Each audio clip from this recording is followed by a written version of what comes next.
what it is. The one of the only American Cholo podcast. I'm the American Cholo. Yeah. Woo! Today I'm on the boards. Everybody's doing good this week. It's Monday, toughest day of the week, but we're getting through it. I hope you guys get through it as well. You know, a lot of me we're in the building. What's up? Boo Boo's back in the house. Hell yeah, we got another banger today for sure. For sure. I think I had my mic off all this time. I had my mic off all this time, so it's not too bad. Oh, wow. You guys know what it is, man. It's Monday, American Cholo Podcast live in the building, and today we have a banger for you, man. Sure do. We have a homie that I've been going back and forth with. We even had a little bit of, believe it or not, TikTok beef for a second, even though he started it, not me. He knows what I'm talking about. We'll get into that as well. Damn, man. He comes from, even though some of the projects over there have been torn down, he comes from one of the most dangerous projects in Los Angeles, East LA, to be East LA, Boyle Heights, I think, a little bit, right? He comes from the Boyle Heights area, Aliso Village. Michael Thunderhawk, what's good, my man? Talk to us, homeboy. Hey, what's up? What's up? How you doing, man? How you doing today? Good. You ready to hit this one out or what? Yeah, most definitely, bro. Damn, you're coming from a rough neighborhood, man. Yeah, born and raised. Yeah, born and raised right there in the Aliso Village or what? That's right. So let's talk about it, homie. Well, first off, I just want to say thank you, American Cholo. Thank you to both of you guys for having me here. You know what I'm saying? It's an honor and a pleasure. Thank you for coming. To be right here. You know what I'm saying? Thank you for coming. Absolutely. Hey, yeah, and shout out to Little Wolf from Playboys, homie. Most definitely. Shout out to Little Wolf, dog. Yeah, Little Wolf made that connection, homie. And I like bringing homies on, especially ones that haven't been on the YouTube yarda yet and haven't really, came on this side of social media. And I see what you're doing, homie, from day one. I like what you're doing, and we'll get into that TikTok stuff. And with that being said, where were you born and raised at, Michael? I was born and raised in Aliso Village housing projects, located in Boyle Heights, East LA. What you got, homie? What you got, boo? I want to get into where you are from because Aliso Village has a lot of gangs in there. Well, let's before. But I don't want to get into it. I want to get into it. This guy's already fucking jumping the fence, homie. Hey, what's up, homie? We ain't even stole the beer yet, boo. You already jumping the fence, fool. Oh man, it's just because there's so many neighborhoods in there. You don't see a lot of projects like that. No, you don't. And actually, if you do, they're black and Mexican, and on the streets they really don't fuck with each other. Actually, Aliso Village housing projects is the only housing projects in Los Angeles County that has more than like 6 gangs in the projects. So all the other projects. I know of 4. So you would have TMC, Primera Flats, Cuatro Flats, East LA Projects, East LA Dukes. Yeah, East LA Dukes.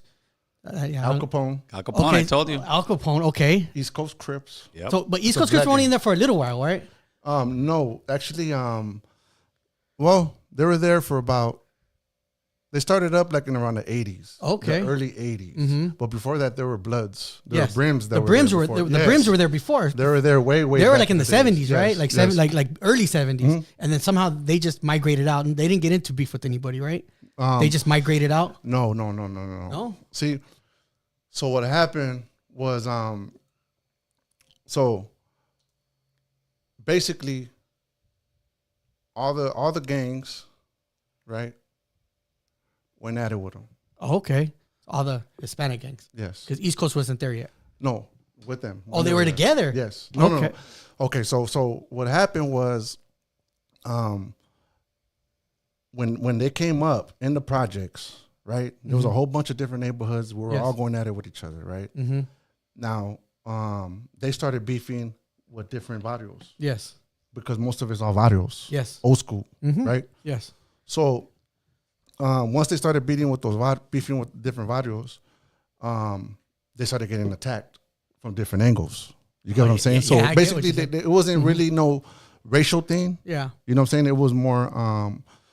Just you banging on it. So we're gonna bang back. Yes, exactly. That's it. That's it. It's straight gang banging in its finest. Yes, most definitely. Oh yeah, and all in one project. Yes, all in one project. Yeah, because I kind of hung out on those projects for a little while too. Actually, there's it's separated into 3 sections. So you have the original Aliso Village housing projects, which was built like in 1942, right? So would that be where Primera Flats is at? Yes. Okay. That's where Clay Hills. That's where the Utah Street Elementary School's at.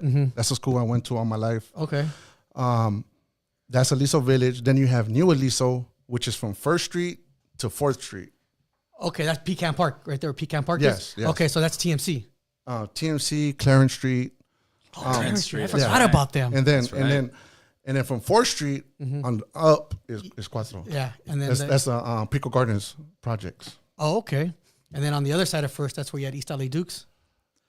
Yes. Yeah, Yes. okay. They were in Aliso Village. Yeah, Yeah. they were in Aliso Village. Okay. Okay, so don't let Boo Boo see. Boo Boo got his fix of the gang talk I'm ready. done. It's over. Let's wrap it up. Cameras, lights, action, cut it. but we're gonna get more deeper into that, right, Michael? Of course. But let's jump into you, homie. Where were you actually like born and raised at, homie? Okay, so I was born and raised in the housing projects in Aliso Village, right? I was born in 1977, and we lived in the projects until they got torn down. They got torn down like in '99. Completely, 99, 2000. Your section of the projects. All the projects. Well, they started tearing down the projects like on the Cuatro side and new. So all those projects are gone. The Aliso Village projects. They're all gone, but rebuilt into townhomes. Right, but they're not the hood that it was. It's not. No way. Now they do background checks, even on juveniles. Yeah, of course. They don't want. They don't want the same like craziness. Dodger Stadium in there, man. So it's hard to get in there. They got swimming pools. But you were there since you were born. Yes. So you're a project baby, Holmes. I'm a project baby, and that's respectful. I'm saying that, Thank you. homie. I appreciate that, man. Yeah, straight project baby, dog. And the crazy part is throughout the 80s was the crack pandemic, right? Yeah. And throughout the 80s, I can honestly say in those projects, I was the poorest kid in those projects, bro. Oh. I was literally the poorest kid in those projects. I remember going to school. I know everybody there, so I knew everybody's situation. Right. And the thing is that throughout my life, okay, I'm gonna start off from the beginning, right? So when I was born in the projects, my dad's from Mexico, my mom's Native American from Rosebud, South Dakota, right? Okay. So they lived in the projects since 1963. They lived in the projects before I was born. I'm the youngest. I have 4 brothers and 1 sister. Out of the 4 brothers, my brothers, 3 of them passed away already. Ouch. I have Sorry to hear 1. that, brother. Thanks, bro. I appreciate it. Sorry. 1 alive, but he's out there in the street, strung out, living in cardboard boxes in Skid Row. Yeah. You know what I'm saying? On what's that new drug they have? Fentanyl. Yeah, fentanyl, heroin, crystal meth. So he's out there right now. And then my sister, she's doing good. You know what I'm saying? I'm doing my best to help her out. Were they from the hood? Yes. So your whole family. Not my whole family, but Your siblings. Your Yes, siblings. yes. Yes. Your immediate family. Yes. Yeah. So anyways, where was I at? You were talking about your family and where your brothers are at, and Okay. you know. I was explaining my brother. Okay. So I grew up in a household. I'm the youngest. And my family moved to Aliso Village Projects in 1963, and I was born in 1977. And then when I'll say by 79 or 80. Mm-hmm. Oh, you're good. Okay, by 79 or 80, my mom and my dad, my dad left, so he took off. I was 2 years old. Okay. So I really didn't grow up with a dad. He ended up passing away when I was 4 or 5, right? So I didn't know my dad. So I just had my mom. And my mom, when my dad left, she ended up getting strung out on crack. She started doing crack. Mm-hmm. Okay. So she started doing crack. I'm about 5, 6 years old. And then so I was heavily neglected, a lot of childhood trauma, you know, and like basically my story, this is the reason why I'm on social media. You know what I'm saying? Mm-hmm. Is to let people know, man, like no matter what your background is, no matter where you came from, man, you have greatness in you and you could do good in life. That's right. That's my message. At the end of the day, like all this other shit is really like irrelevant, because we got to help each other out, man, and teach each other and put each other up on game on how to better ourselves. Absolutely. As people, because it starts with the person. From the person, it goes to your family. From your family, it goes to your block. Mm-hmm. From your block, it goes to your community, to your neighborhood, and that's how change happens. It starts with us individually. You know what I'm saying? Yes. So back to where I was at. So I grew up super, super poor, nothing in the fridge. There was times where I didn't even have shoes. I'm out there playing touch football with the homies right there in the streets. Yeah. Concrete, no shoes on. You know what I'm saying? Yeah. Blisters on my feet. Damn. No shoes, dog. Like 3-4 days, I'll be like that. Shit. Until my mom was to go buy those, those Chinese shoes. Oh, the old school Chinese shoes. Hell yeah, from the market. Yeah, like fucking $2 Chinese shoes and shit, dog. And I'll slap those on. Yeah. But that's the way I was living, bro. You know what I'm saying? And at the end of the day, I was basically going to school to eat. Okay, but the thing is that so when I was in school, I found out that I'm gifted. Okay, I'm intelligent, bro. You know what I'm saying? I'm not saying that to brag or none of that, but I was gifted with mathematics, problem solving, highly intelligent, bro. Like I actually represented my elementary school. Utah Street Elementary School is right in the middle of the housing projects. Me and 2 other kids represented our elementary school, and we went to UCLA University, and we competed with over 200 different elementary schools. Wow! Right? Yeah. We came out 3rd place, bro. Damn, that's good. That's good. We came out 3rd place, homie. You know what I'm saying? Yeah. From the projects, dog. We competed against Calabasas. We competed against Malibu. We competed on all the people with money. Elementary schools. Yes.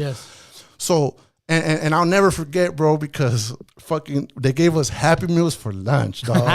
Right. And I'm talking about I'm poor, bro. Yeah, that's a meal right there. Actually, that was probably my first Happy Meal I ever had, G. You know what I'm saying? Saddle, dog. So remember what toy was in there, man? Man, I don't remember what toy it was, but I remember that Happy Meal, bro. And it made my day, dog. That's right. And that's something I'll never forget. So throughout schools, all my report cards were all A's, all E's. But each what's it called when semester? Each semester, okay. Each semester, I was missing 30 days of school, bro. Damn. What were you doing? Just not going? Not going, nothing. Mom's wasn't around you. Nobody. She's on her own nobody, trip. Dog. I don't want to go to school The only reason why the times I was going to school was to go eat. Literally. See, and the thing is that, my bed, dog, I never had a bedroom in my life. Okay, my first bedroom was was a cell in fucking East Lake Juvenile Hall, bro. That was my first bedroom, homie. Straight the fuck up. I love that, dog. That was my first bedroom, homie. Yeah. You enjoyed that, huh? What dorms were you in, man? Do you remember? We're in East Lake? Yeah. I've been in every unit in East Lake, dog. Every unit, TV, CB. How old were you the first time you went over there? The first time I went to Juvenile Hall, I was 11. You were one of those. So you were on the girl side, like CD or AB? AB, yeah. It starts out with AB and TV. Those are the younger ones. CD too. Yeah. That's when you're. Yeah. So what did you guys know? I said you did the whole gauntlet. You were one of those guys, 11-year-olds. Yeah, well, actually, what happened was when I was 11, I was just with my older brothers, bro. They were smoking Sherm. They were smoking PCP. And they're from the hood already at this time? Yes. And we were in a G-Ride, in a van. We just scored. How much older were your brothers? They're the second to the youngest to me is 6 years.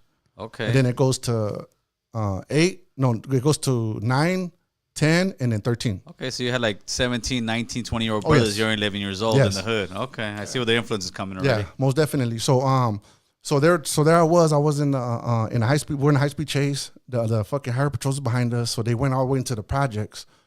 And I'm 11 years old and shit, dog. And when he pulled out, when they pulled over to jump out, and everybody fucking jumped out. One of my older brothers, named Ralph, rest in peace, right? Yeah. He was all shermed out, so he tripped and fell. So I'm 11, right? So I could have took off. Yeah, but I went back to get my brother, bro, and then that's when they got me, and that's when I ended up in juvenile hall for like 10 days. How was your?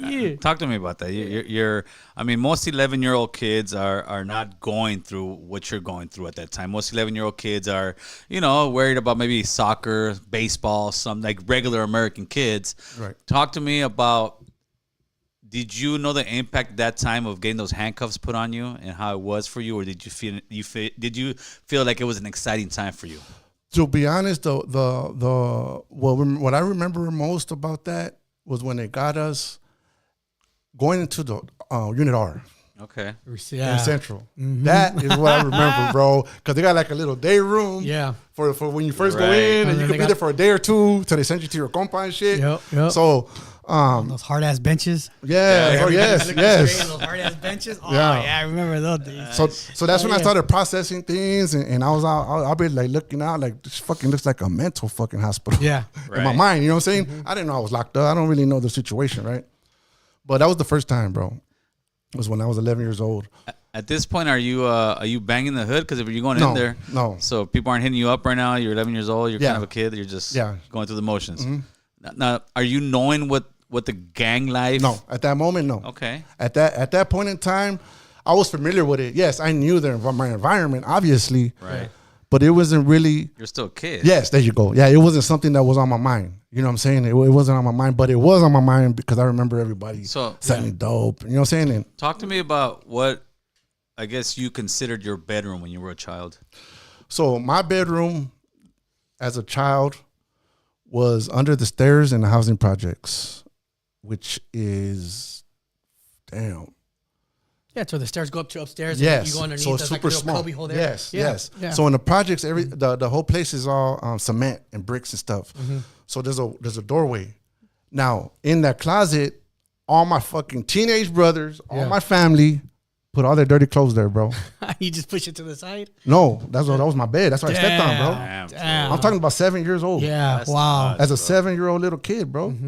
I'm over there sleeping on this shit. I'm waking myself up to go to school to go eat because there ain't nothing in the fridge. Yeah. And I couldn't. And now that I'm older, it breaks my heart because now I can only imagine how funky I was and shit. Yeah, You get what I'm saying? Yeah, Like, damn, little kid stinks over there. man, bro. that's real shit. Yeah. I don't, Now, when you say you were a young kid, you know, give us a little, insight. How big was your apartment there it was 3 bedrooms. It was a 3 bedrooms, so actually pretty decent size. Yeah, it was a 3-bedroom unit, 2 stories. And how about, let's say you're waking up for school on a Thursday and you go to the fridge. What do you see in that fridge when you open it? Just fucking mayonnaise, empty mayonnaise glass jars full of water. Yeah. Full Why of water, water? bro. Because there's nothing else in there. Some people want cold water. Oh, okay. You know what I'm saying? Damn, Like that was the only thing. No Kool-Aid, no milk, no none of that. Huh? dog. Fuck. You know, and a little bit of welfare that my mom was getting, as soon as she fucking bought a little bit of stuff, it was gone. No, yeah, most of the money was going there, but she would still buy some marketing shit. But as soon as whatever went in the fridge, Your brothers were savages, all teenagers, Yeah, It was a free for all. yeah, 5 boys, yeah. Yeah, it so- wasn't their fault. They were just I fucking. know, of course, they didn't know Everybody's either. hungry. No, I get that because they weren't, they weren't schooled properly. Hey, but you know what's funny though? What's that? My brother Ralph, right? The one that I went back for, the one that when we got busted and shit. He used to fucking play because he's a clown. So what he used to do is he used to get a sheet pan, put foil on it, and then he'll put cinnamon and sugar on it and throw it in the oven. And the whole fucking house, everybody be waking up. Yeah. It smells What good. is that shit? And there was no food in there, fool. Nice. Now, did you know how poor you were back then? No, bro. I had no idea. I thought, to be honest, That was normal. I thought that was life. Yeah. Yeah, I thought that was life. You know, I started realizing stuff when I started going to juvenile hall, bro. All my bunkies used to be just telling me their stories, like, and that shit used to get me hot, dog. You know, like I socked up a couple of my cellies because of that. Because I want some I'm like, of that. I'm like, you have your own room, bro. Yeah. You guys have a house. You have parents. You got food. Well, what the fuck you guys doing here? You get what I'm saying? Like me, I had no choice, dog. So let me finish my story real quick. For sure. So from the projects, my mom ended up getting evicted. Okay, we got our house raided, shot up. Our house was one of the most active houses in the projects. Okay, 24/7. My doors was open. Okay. We eventually got evicted. We got evicted from the damn project. I know. I was about to say, how do you get evicted from the projects? They fucking kicked us out, Dad, bro. like, you're too much. Yeah. So at this time, I'm already 12. I just barely turned 12, bro. I just finished my my 6th grade in Utah Street School, and when we got evicted, I ended up going with my mom. Like I said, I was the youngest, so everybody, my 4 brothers and my sister, they all scattered in the housing projects, right, with their friends, their girlfriends. Yeah. Me, I was stuck with my mom, and where did she take me? To from the worst housing projects in LA, we go to the worst streets in LA at that moment. Skid Row, bro. Skid Row? Damn. When it was a real Skid Row. Yeah. And I'm going to tell you right now, because I lived down there for a few years, dog. The Skid Row right now it's not the same. My boy, it's lovely. It's beautiful. Really? Come on, dog. You got a porta, man. You can use a restroom down there now. Oh. Bro, back in the days, there was no sleeping bags. There was no tents. None of that. It was all strictly cardboard boxes. And there'll be times, dog, where we have a room and we couldn't pay for the room for the hotel. And like in the Frontier, like I stood in all those hotels under. But how old were you at this time? 11, like 12. I had just turned 12 and 13 years old. So you've already been a juvenile hall by this point. Yeah, I went one time. But I ended up going because I started banging and all that other stuff happened after when I turned 13. Of course. Yeah. So what ended up happening was there'll be times in those hotels at that time, they were renting the rooms weekly. So bi-weekly. So by time, you know what I'm saying, the 15, the checks was gone, dog. Yeah. We couldn't pay no more. So I was stuck with my mom on Main Street on a cardboard box, bro. I had mine right next to my mom, dog. And she was already on heroin at that time. Damn. But yeah, straight up. That's crazy. Man, you're going from the Aliso projects, you get kicked out, you're a kid, so you're going where mom's is going, right? And was there many kids around there with you when you were in Skid Row? No, bro. There's kids now. Yeah. But at that time, and I remember vividly. Dog. I remember because we used to go eat in those missions. Yeah. Okay. All the missions that are down there right now, the LA mission, the Midnight mission, the Rescue mission, all those missions are not where they're at right now. They were in different locations when they're back in the 80s. Yeah. And the original spots. And I'll be in line, and I'm the only kid in line.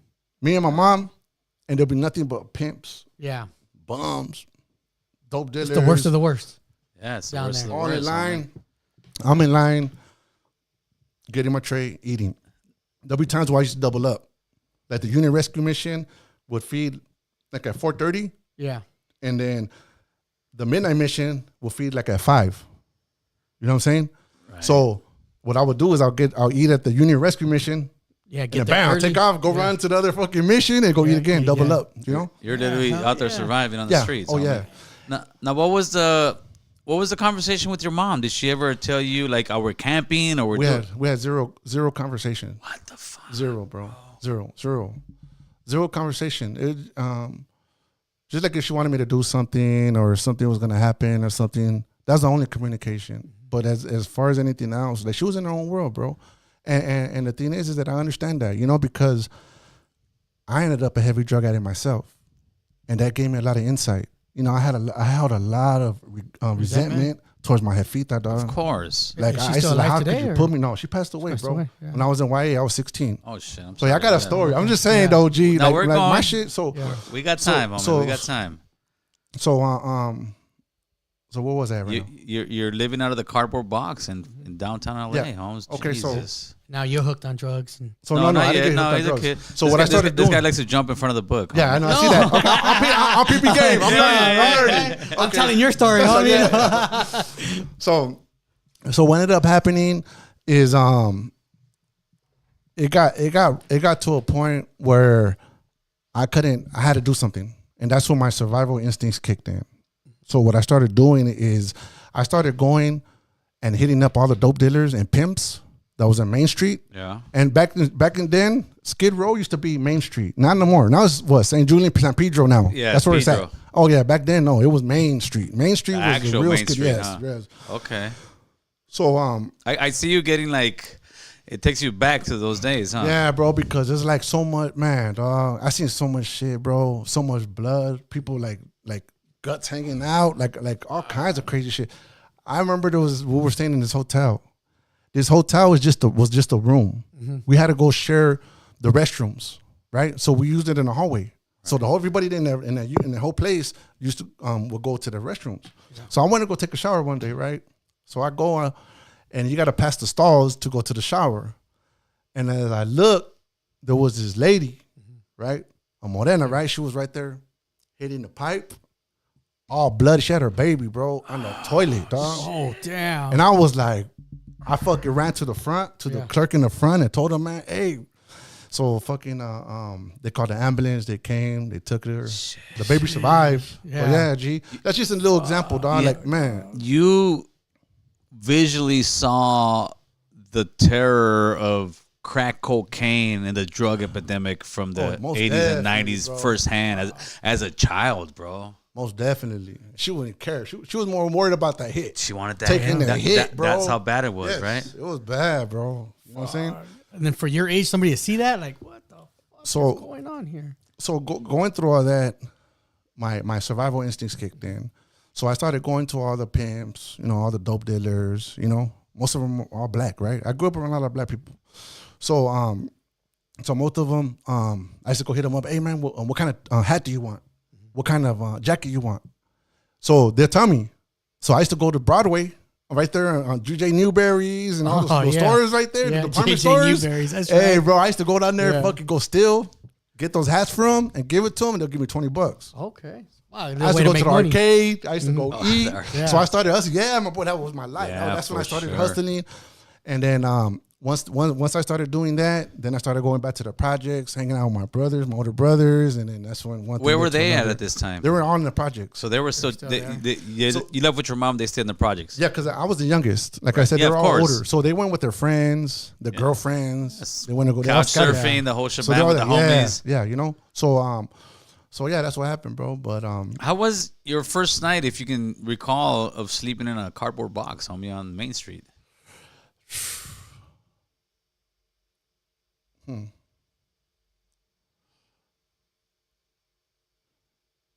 don't know, bro. It seemed normal to me, dog. Do you know if it was summer or winter? Were you cold or was it hot? Oh no, there was times where it was hella cold and shit. Yeah. There was times where it was hella wet. Mm-hmm. You know what I'm saying? There was also times, there was this place right there in Skid Row on Winston between Maine and Los Angeles. And there used to be a center called United American Indian Involvement. It was for Native Americans. Right next to it is an alley. So they used to call that Indian Alley. Mm-hmm. This was in the 80s. Anybody that knows remembers what I'm talking about. They know what I'm talking about. So there was an Indian Alley right there. And they used to open up during the day and they close. So the guy that started that nonprofit organization, yes. he used to see me out there with my mom, and he used to tell me, look, if you want, you can have him come stay with me. I mean, not stay with me, but stay in here with the guys. Because what they used to do is they used to allow people that would stop using drugs or try to clean themselves, they'll let them stay up in the floor. They have like beds up there and stuff. So they used to let them stay up there. Yeah. So so I did that for a while. I stood there. I used to stay there. I stood there for a while. I used to go with them, go pick up donations. That's how I started working. I started learning a little bit of work ethic. Right. You know what I'm saying? And yeah, bro, that's what happened. So now let's go a little forward now. Let's get to the point where you start going to the projects, and I could assume that you're starting hanging out with your brothers, with your homies, and how you eventually went from a kid on Skid Row with his mom to a kid in the projects from the hood. So I used to go, like I said, I used to go to the projects. But the thing is that when I used to go to the projects, I was actually sleeping under the freeway, right? Mm-hmm. Like I couldn't go stay with my brothers because where they were staying at the 101, right? Because that's the 101. Yes, that's on that side. It was in the back by Clay Hills, right where the 101 entrance is at. That bridge right there. Yeah. Run over that bridge and then under the bridge and shit. So I did that for a while, and then going back and forth, and then that's when I started learning the dope game. Mm-hmm. You know, and that's what caught my attention at first.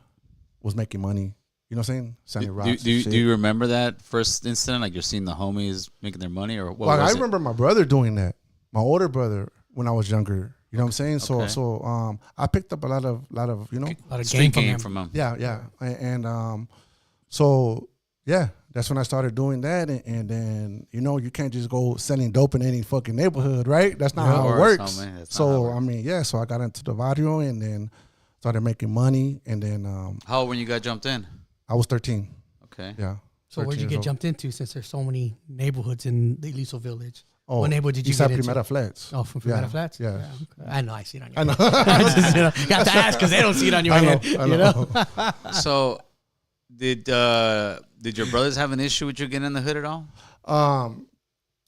No. It was just normal back then, right? Well, I mean, because see, here's the thing. So my older brothers ended up getting into drugs, PCP. And then... So these are the 90s right now at this time? Yes, this is the late 90s. Yeah. Late 80s. Yeah.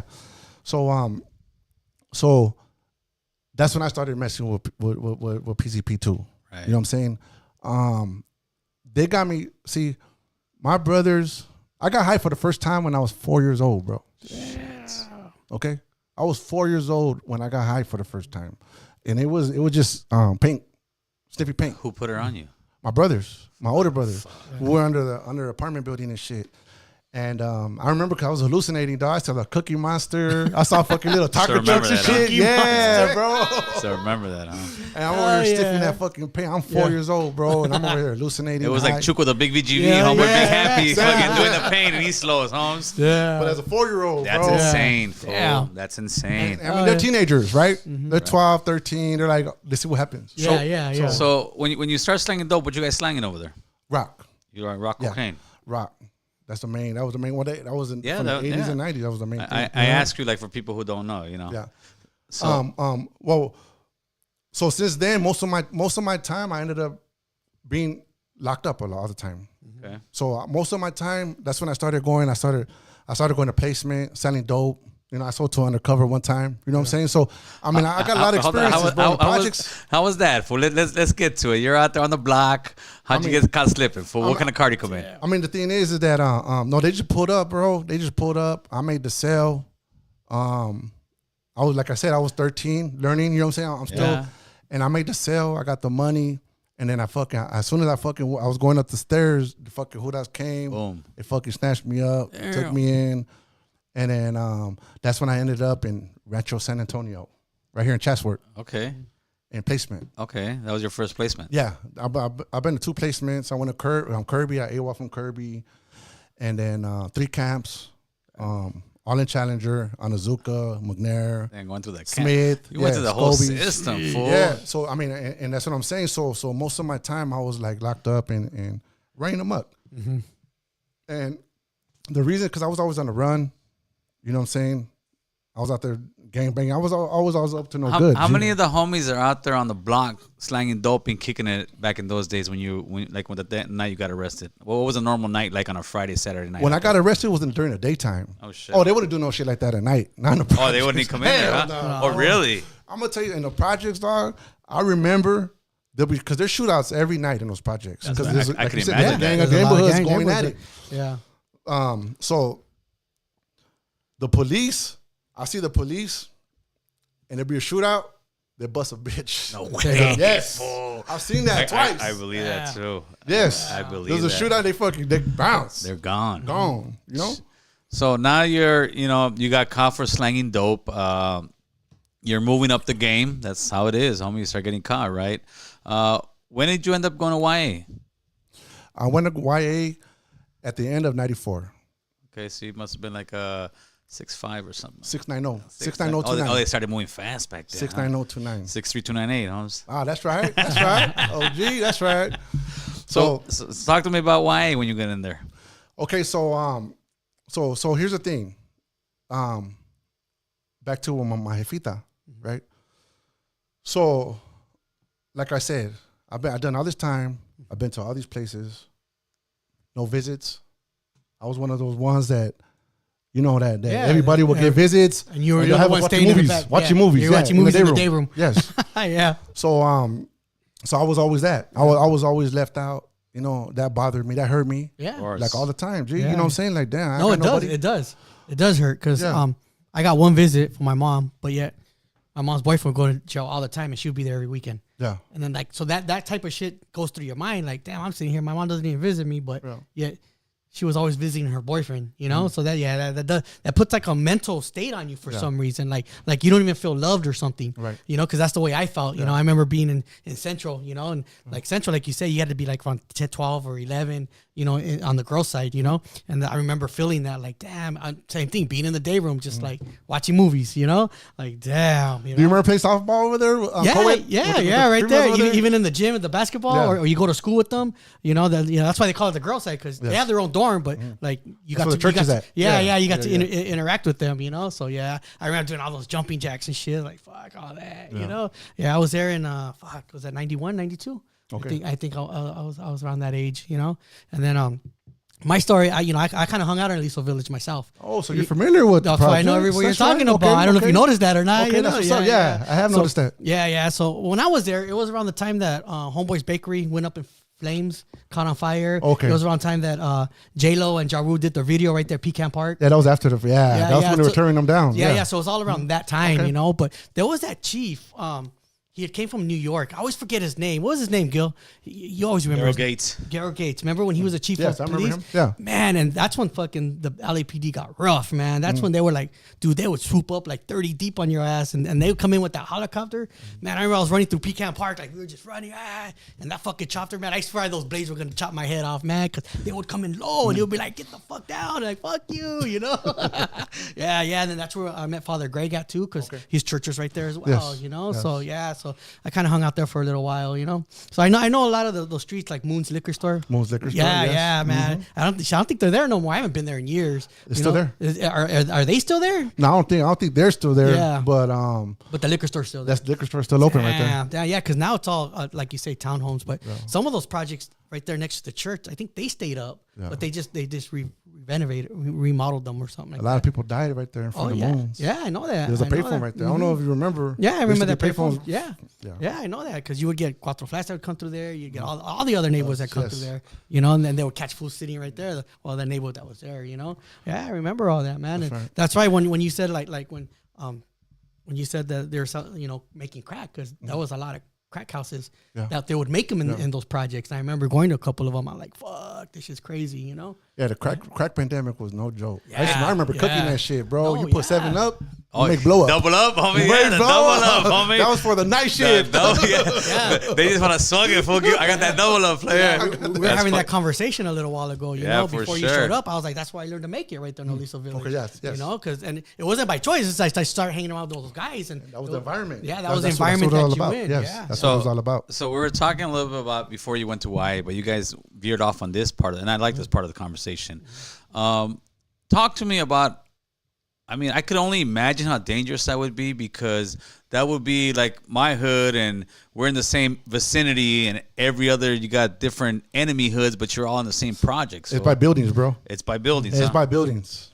Okay. Well, how active was that place in the 90s when you were out there? Bro, every night. Every night somebody. Multiple shootouts. Multiple, bro. Well, yeah, to get your run back, all you gotta do is walk across the street. You just walk down the street. That part, yes, right? Yes. If fools know, you know. I mean, like, hey, these fools just came. What? Fuck these fools! Like, I'm fucking taking a bike over there if I got to, bro. You do. So you're just hearing multiple, and you're hearing, oh, these fools got the run back right now. Yeah, all night. All night long. And they're so different. There's so many different ways into those projects. Like, you know, some of these projects out here, there's only one way in and one way out, or right. But in the Aliso Village, there's just tons of ways in and out. It's just not one way in, one way out there. You know, so if you come in one way, you could do your thing, and you could leave another way if you know those projects. You know. Now, before you got jumped into your hood, were you going around the other projects with the bike, anything as a kid, or were you pretty much? I was all over those projects. Okay, so you were all over the projects. Yeah, but you got to remember, you went to school with everybody on those projects. Yes. You know, so all you guys know each other from elementary, no matter what gang you ended up being from. You guys all went to school, elementary school together, because that was so. How does that work? See, but the good thing is that I grew up in my barrio side. Right. So all my childhood friends ended up from my barrio, from my hood. You know what I'm saying? So none of them, I mean, there was a couple. Yeah, they have to be. But majority of them was from my hood. From your hood. Childhood friends. And everybody else's that were from their hood, because they lived in that certain part of the projects. But you'll have enemies, like that's our enemy's house right there. No shit. Yeah, bro, it's just crazy. No It's crazy. Like right across the street, here comes. You'll be neighbors with your enemies. But here's the crazy part. Now, try imagine walking to the damn liquor store. Yeah, go to Moon's. That's why a lot of people died right there. Not just Moon. No, Moon's. I'm talking about the First Street liquor store. Oh, okay. Those are the Moon's. It's down there. Moon's ain't shit, bro. The First Street liquor store and the liquor store banging. Liquor store banging. Those right there. Yeah, no, those are the original liquor stores, though. You know what I'm saying? There was 2 right there on First Street. There was one right here and one across the street, right next to Donna's Cafe. It was a Chinese food place. Hey, now Primera Flats is one of the original. Yes, it is. Right. Yes. I would say just in general in LA, East LA. Original neighborhoods. Right. Yes. One of the very first I saw, it may have been like some Russians back in the days. Oh, you did your homework? Come on, Holmes. I got to. Yeah, I heard it was like a Russian neighborhood back in the 1900s, late 1800s, and then it eventually became into what we know as Primera Flats. Now, why is it that Primera Flats starting there, why did the other neighborhoods not become Primera Flats, like, Cuatro Flats? You guys got along with them for a while. Oh, okay. Tell me. Talk to me. It was. Okay, see, here's the thing, dog. My barrio was old school, very respected. I was blessed, because most of us all family. I got baptized when I was 3, and it was the biggest flats party that happened in those projects was on my birth when I got baptized. Yeah. Right. But what was your question again? I said, why is it that the other neighborhoods in the projects didn't turn to Primera Flats? So that's how East Coast came out. Mm-hmm. Oh, shoot. Let's do it. So in the 60s yeah, and the 70s, my hood was all the way to Indiana. No, what was it? By a little past Soto, going towards kind of like Lorena. okay, All that was all my barrio. Okay, that whole area that we had, the whole projects, up the hill, all that, right now it's like, damn, probably like 10 barrios now. You know what I'm saying? Yes, yeah, of course. So because everybody got locked up. See, my OG homies were putting in a lot of work back then. You know what I'm saying? So enemies, talking about enemies had to get escorted out the projects by the police. yeah, You know what I'm saying? Mm-hmm.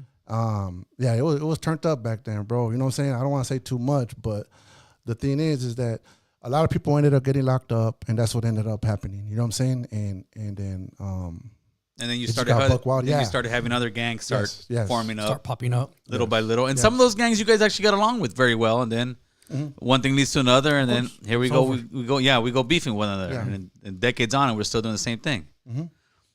Now the East Coast scripting is very interesting because a lot of people who don't really do their history don't know that East Coast Crip was in the Aliso Village for a good minute, right?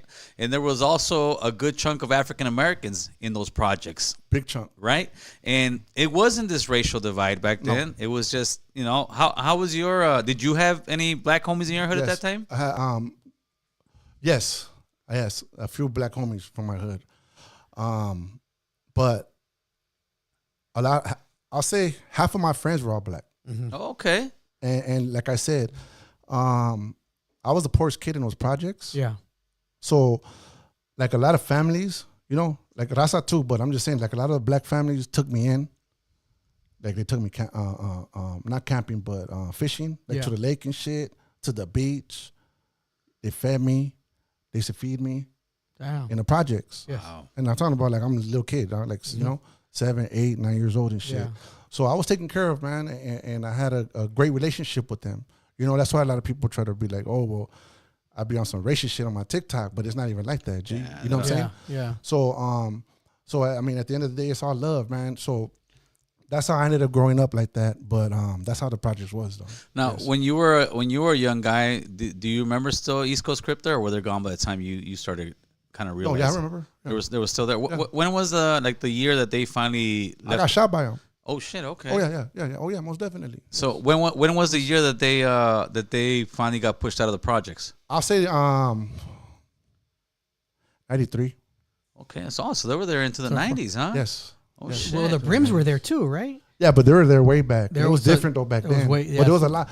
See, there was this video I came across of the projects. Yes. And this is like early 70s. Mm-hmm. And I mean, I know what part of the projects it was in, but that video was a lot of African Americans, bro. A lot. I'm talking about a lot. Yeah, they were deep in there. So yes, they were really deep in those projects, bro. Like a lot. That's what I'm saying. Like I grew up with them, but that's how those projects were, bro. And all I know, G, is those projects, bro. Man, memories. Like a motherfucker. Good memories. G, like a motherfucker. Yeah. So how was it for you? Was it bittersweet when you saw that they were getting torn down? It was heartbreaking. Yeah, because that's your home. Yeah. That's home. That's like somebody coming tearing down your house. Yeah. You know? And it's also history. Yeah, a lot of history there. You know? And now they're building like some 90-story building or 70-story, some way out building right there. No, Yeah. I don't. I think I think the same thing that's happening to I believe it's the Grape Street projects is happening to Aliso Village. It is, it's going to be a big experiment. You know what the experiment is? When you grew up there, it was drug infested, gang infested. So we have every reason to say this is why you grew up the way you did and why you made the choices that send you to YA and prison and everything else, Definitely. Right? So now with the Grape Street ones and this one, what the big experiment is, I'm giving you a nice home. Right. I'm giving you a nice neighborhood. Now, are you going to take this nice neighborhood and make it into a shitty neighborhood and let's go back to gangbanging? Or are we going to take this neighborhood and raise the kids correctly and have the schools, come in there and not have the same cycle that Michael went through and change it? So I think that's a big experiment with that. Right. So even like with me, if I heard my whole hood's getting knocked down, but if they're making nice places, like they made an elementary school there and making a park there, I'm like, all right, well, at least they're trying. So I think it is bittersweet, but at the end we got to kind of be like, what's better for our community? That's at least that's what I think. What do you think? I mean, to be honest, I feel that it falls on the people. At the end of the day, it falls on the people on how they handle the situation and where they're at. When was the last time you were there? Where? In your projects in Aliso Village. I mean, they're not the projects no more. No, that's up top. Yeah, because you guys moved. But it's so because you're like I'm thinking like, well, there's different people there now. Yeah, I think it's mostly Asian, right? It's just mixed, different people. Mixed, yeah, because like it's gentrified. Yes, and so there's like a totally different crowd there now. So like, when I remember when I would go there, I mean, it was just all Hispanics. There was no blacks there at all. When I started going, it was like 96, 97, 98. That's when they were gone. They were already gone. And then I gone there a little bit after just to go in there and be like, damn, after everything was built, and it was just totally different. It wasn't even the same. Yeah, so like. Of course it's going to change because now you got to get in there. You got to have you got to go through background. See, but you got to understand though. Someone like me, dog, that was born and raised in those projects. Yeah. What I see now, I'm like, man, fuck that place. Serio, real shit. That ain't my fucking project. Yeah, that's not. Yeah. I'm just saying though. That's keeping it real. You know what I'm saying? Hey, so to me, it's like I saw a picture on your TikTok. Yes. It's a bunch of. Well, I guess they're probably younger than me now, but I can say older homies in there, like, back in the 70s, 80s with the hair kind of like mine. But, the hairnets. Yeah, no, not so much the hair. It was the 70s Cholo style. It reminded me a lot of the VGV, all that, 11th Street, right? The Boulevard Nights look. Yeah. But you were there, you were like, I don't know, 11 years old. Homie. What was that picture? Talk to me. Yeah, bro, that was just they love taking pictures like that, That was actually right there by where I live at. That's how I ended up in that picture, Right. But that was a lot of people from the projects. There was this group called Aliso Village Fellas back then, and they used to play football. See, we had football groups there too, Rascals, and they were just like in the 80s. I know you guys remember the 80s. It was there was a lot of football. We started off with football. Yes. Yeah. So that's how it started. So.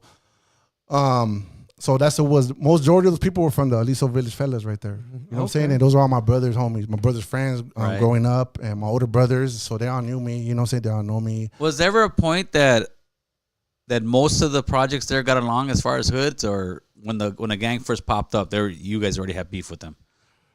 I mean, I can't. As far as your era goes. I mean, from my era, you guys were already banging. Yeah, there was no neighborhoods showed up. It wouldn't happen.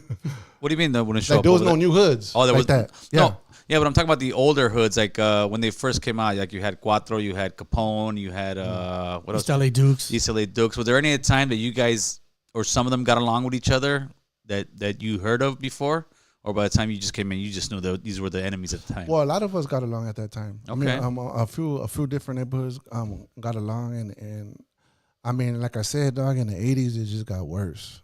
To the 90s. In the 90s, it was just guerra, dog. Yeah, for everybody sure. on everybody. Yeah, dog. I mean, yeah, and I mean, I don't want people to get the misconception. You know what I'm saying? It wasn't racial. It was just strictly gangbanging. Straight gangbanging, bro. That's all it is. You just on me, I'm gonna get you back. Gangbanging, yeah. And it was more brown and brown, anyways. Yeah, of course. Crime there, Absolutely.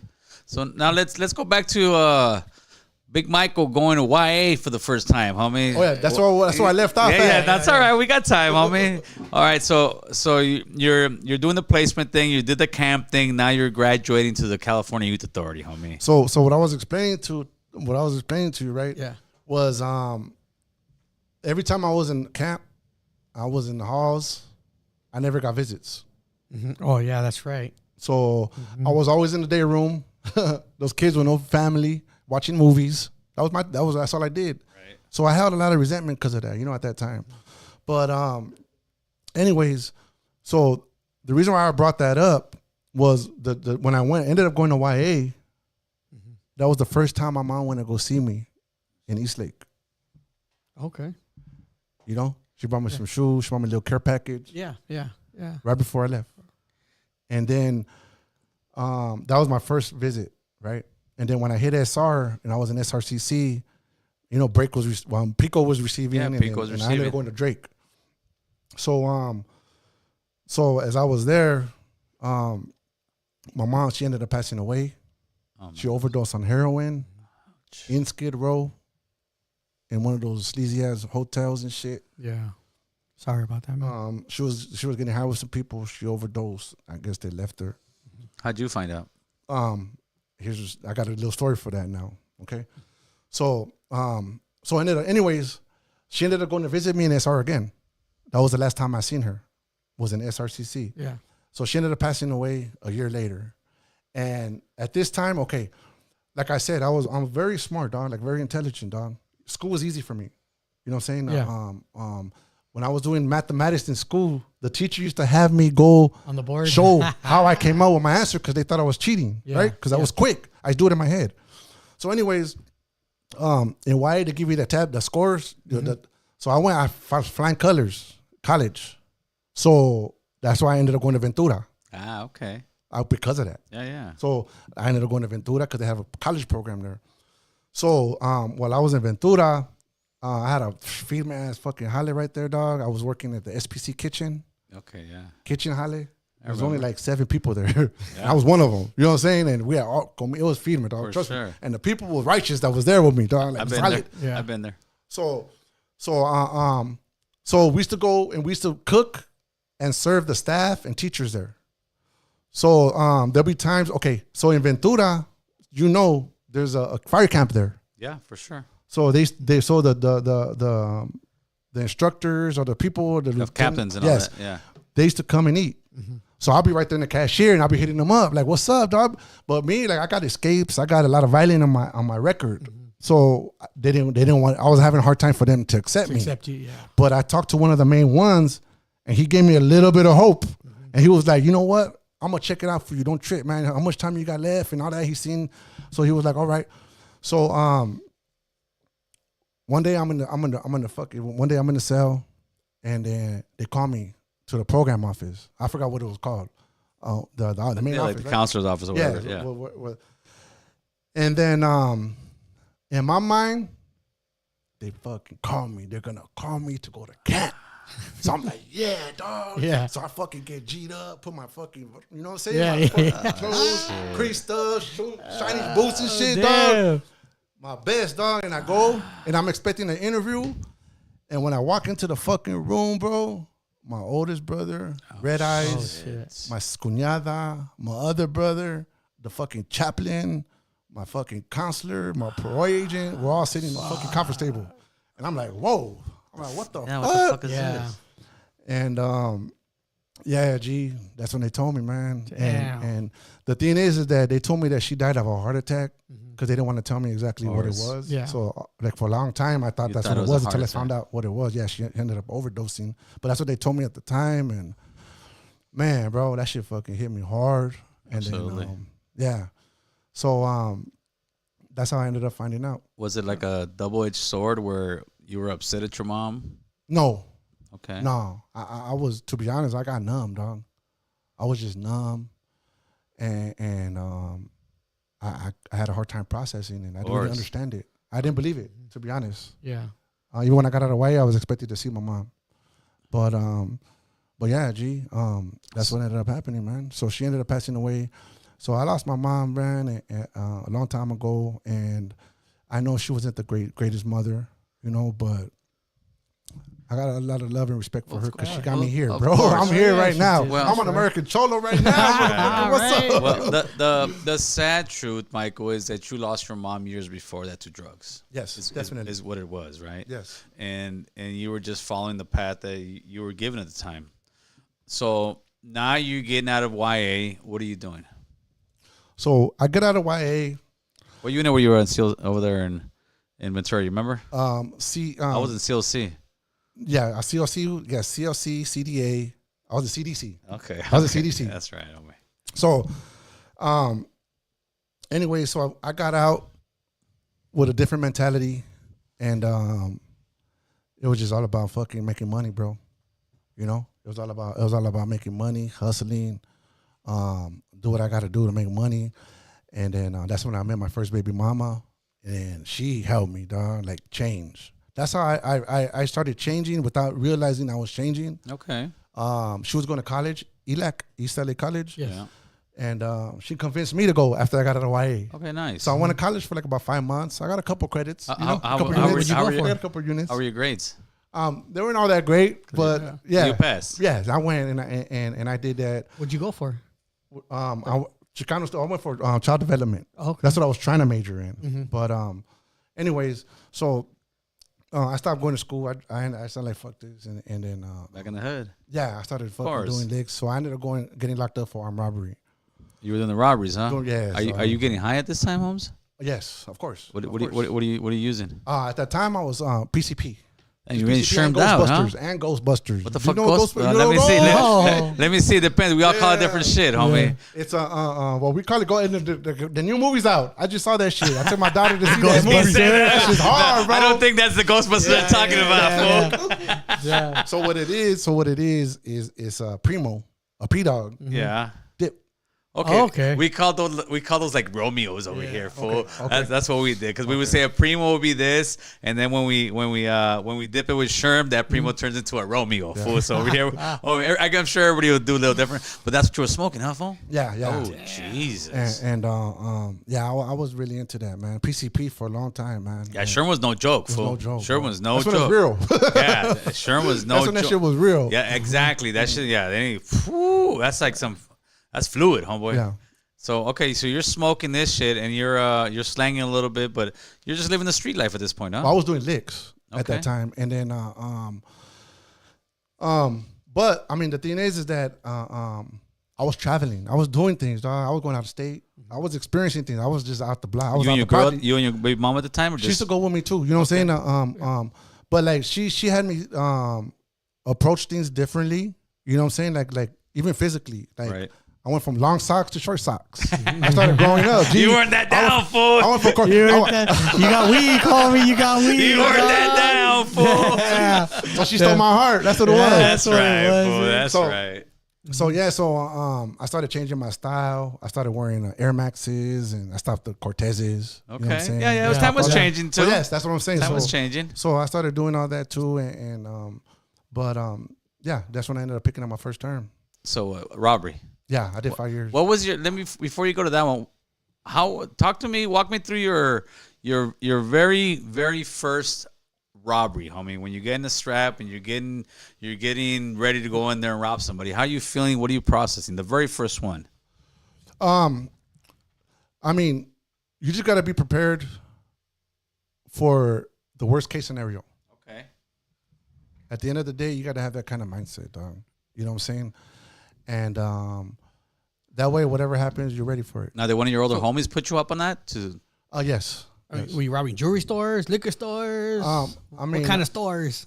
I mean, just whatever came at your way. Yeah, like, yeah. Fuck it, that's the hit right there. We're gonna do it. I don't want to say too much. Yeah. There might be some open cases over there. Yeah, okay, how about this? What did you end up getting arrested for and doing the 5 years for? For armed robbery. For a liquor store? For armed robbery. Okay, there you go. I'll take there that. You go, I'll take that. You heard it. All right, folks. So now you're coming in. You're in the county. How was your first county experience, Carnal? My first. Okay, what year was this? 94. Oh, Jesus. Before I went to YA. Man. I was 16. Before you went to YA. I was 16. Oh, shit. Okay. Oh, yeah. I was 17 when I went to county first. Okay. Yeah, I was like you. Yeah, G, I was youngster. Everybody call me youngster. Yeah. But this is when the county was the county. Oh yeah, you up on This is when 9500. you had catch money. You have money. shoes. Yeah, Yeah, all yeah. that. 9500, man. Man, 9500, homie. I was 94, right next door, brother. Hell yeah. Hey, for real, G. I saw some crazy God. ass shit in a 9500, man. Yeah. But yeah, bro. The Lucky Sevens. Oh yeah, that's when you got to go home. Them lucky Yes, savage with the yeah. holding tank with all the No matter phones. what your crime was. Yeah. That's when they you slipped take you your your clothes off. paperwork underneath Yeah. it. You got it a circle with the seven. Yes, you're gone. Lucky Yeah. seven. Lucky seven. Yeah, memories. Yep. So what happened was in '94, what happened was I got caught up. Me and my other older brother, we were smoking sherm over there in Bow Heights over there by State Street.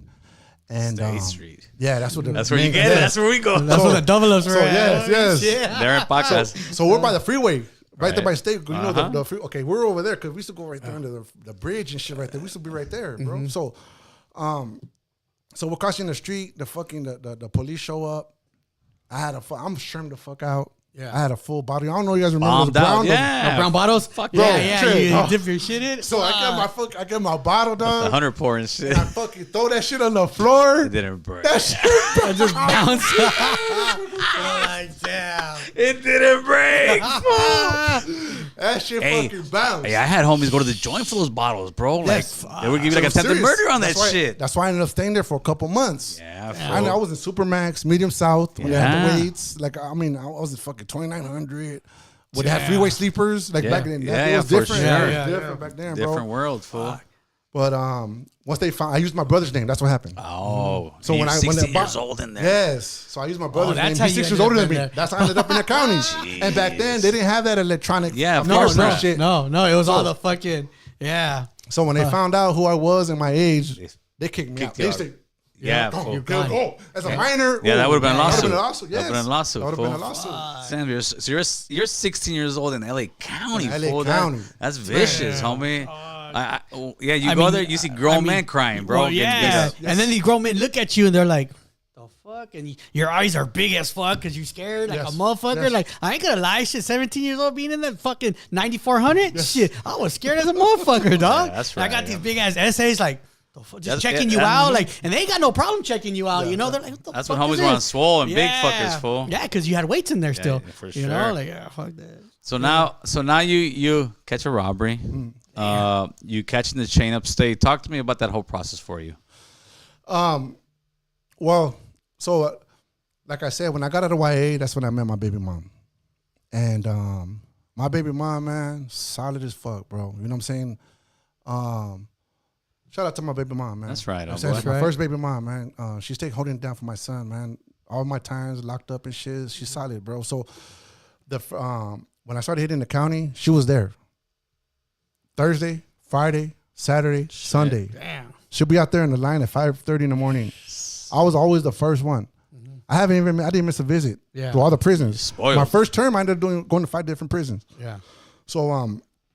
So yeah, bro. I had burnouts on the phone. Every time we'll be on the roof, I'll be on the phone. I'll be like, "What you doing?" She's like, "I'm out here in line, getting me all the cheese man and shit." shit. Yeah, telling me all the shit that's going on out there. That's right. They used to stick you on the roof when yes. it was overcrowded. Fuck. So This was from the old school. Yeah, and you have to go up those escalators? Yeah. Fuck, and half of them worked, half of them didn't. Like, Yeah, fuck. they gotta You gotta walk walk, yeah. those fucking long ass fucking escalators. Yeah. Shit. All right, so let's keep rolling. So yeah, dog, a lot of experiences there. I was in the county for like, I'll say about 17 months. Shit. And I was in that county doing the damn thing. Fuck, bro. Pop Running it amok. off. Yeah, bro. Yeah. 17 months in the county is like 4 years in prison, fool. Like fucking. County sucks, bro. Oh shit. I mean, like to be honest, it's not like I will never brag about anybody being locked up because it's Right. not for nobody, dog. I don't Absolutely think not. anybody should fucking get locked up or do things to get locked up because that's not a place to be. But fortunately, my life growing up as a child gave me tough ass skin and balls, and I just ran amok in there, bro. I had a good time. Right? Straight the Twin fuck Towers up. weren't there yet. No, I'm telling No, you, no, like, I they had were a good barely time. being built in Yeah, I was 94. doing crazy. Yeah. No, this was in 2000. This is when I went to Oh, prison. oh, That's what he's damn. talking about, right? Right, When I went to my first one to prison. Yeah, for sure. So, it changed that. At 2000, it was different. Yeah. 2000, 2001. That's when I caught the chain.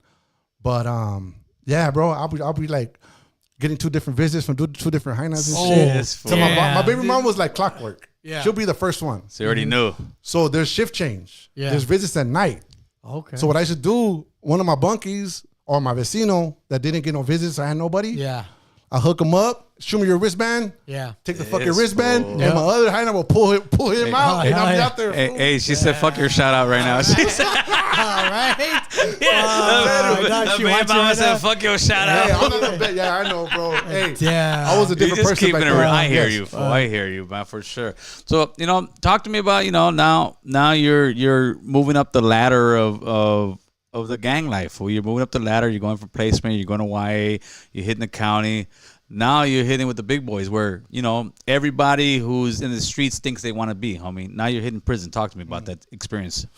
So, prison for me was basically just like going to juvenile hall. Mm-hmm. Was it because in juvenile hall, you're like, damn, well, watch when you go to camp. Yeah. Oh, okay. Yeah. And you're like, damn. Fuck. Okay, that's gonna be. Yeah. You know what I'm saying? You go to camp, you're like, oh, what the fuck? This is easy. And then you go to YA, it's the same shit. I'll wait till you go to YA. Yeah. And so now you hit prison. What prison did you hit first? The first prison I ended up going to was the first prison. I did 3 terms, so I'm trying to backtrack. Yeah. So the first prison that I ended up touching base on was actually Calipatria State Prison. Okay. Yes. Yeah. So you get in. No, but I ended up going to the 1 yard. Okay. Yeah. So I went there. You're going through receiving the fucking checking who you are. How long is receiving? I only lasted there probably like 2 weeks, dog. Okay. So what happened was I got like 2 visits. Like I said, my baby mom used to go visit me all the time. Yeah. And there was this time like I'll be all honored, bro. I mean, we just came from the county. Dog. All our visits were through the fucking glass, right? Yes. So now I'm feeling on there. Yeah. You get the touch. So I'm doing a little bit too much. You know what I'm saying? So I'm doing a little bit too much, and the fucking CO comes and tells me something, then whatever, and then again. You know what I'm saying? And we're doing again, trying to get my money, right? You know what I'm saying? So then he comes again, and then I just went off on him. I disrespected him. I started talking shit. I got upset. I called him a bitch. Yeah. And that's when they fucking kicked me out. That's when I ended up on a C yard in the level 4 main line. Okay. And then I was there for about 7 to 8 months. Regular main line, on level 4 in Calipatria. Yeah. 270. And then from there, I ended up going straight to Ironwood. But yeah, that's what ended up happening, bro. That was so. How many times did you end up going to prison? Just once, or? I did 3 prison terms. Oh shit! So my first prison term, I went to obviously Delano, and then like I said, Calipatria, Ironwood, and then Ironwood. I ended up getting in trouble, so I went to the hole. So as I was waiting in the hole, there was a riot that happened in one of the CCFs. So they sent everybody to the Ironwood hole. So all of us that were getting ready for transfer, we went to Chacawala. So I was in Chacawala for like about 4 or 5 months. So I still consider myself, I was in Chacawala, but I was never there. Right, you know what I'm saying? You were in the oil. Yeah, I was in the hole because I was still getting visits too, though. Like I said, my baby mom was solid, even in the hole. You know what I'm saying? Yes. Yeah. 1 hour. Yeah, that's right. So from there, that's what happened, bro. And then I ended up going from there. I ended up going to Donovan State Prison, and then that's when I ended up paroling from in San Diego. And then shout out to all the homies in San Diego, dog. That's you know what I'm saying? Platinum Dreams. Shout out G. Shout out to all you guys. And so I ended up paroling from and in Donovan, most of the cats are there from San Diego. Yeah, you know what I'm saying? That's a reception and all that. So that's where I ended up paroling from. And then on my second term, I ended up going back to my second term, I ended up going to Lancaster reception. Then from Lancaster reception, they had a reception in Lancaster in the level 4. And then I ended up picking up a shoe term, you know what I'm saying? How long was that term for? It was for 21 months, my first one, for a battering inmate with a weapon. How is that? Like, you're just stuck in your cell all day? Tell me what. So, I mean, break it down to. It's like, okay. like I said, I ran amok in there. Mm-hmm. So I did the damn thing in there, dog. So I was like the only one that was out getting let out the cell. So I was like the porter. Right. So everybody slammed down, but I was, you know what I'm saying? I was out there, you know, and not only that, I was working in the kitchen too. Oh. So I wasn't even in my cell, bro, just asleep. While everybody's fucking locked down and shit. Yes, bro, you know what I'm saying? Grinding and hustling. So yeah, I was doing my thing and shit, dog, and yeah. So I ended up picking up a shoe term right there, and then from there I went to the back. I was in Oyo for like about 8-9 months, and then that's when I went to Tehachapi Shoe, and that's when I ended up over there. When was the last time you were in prison?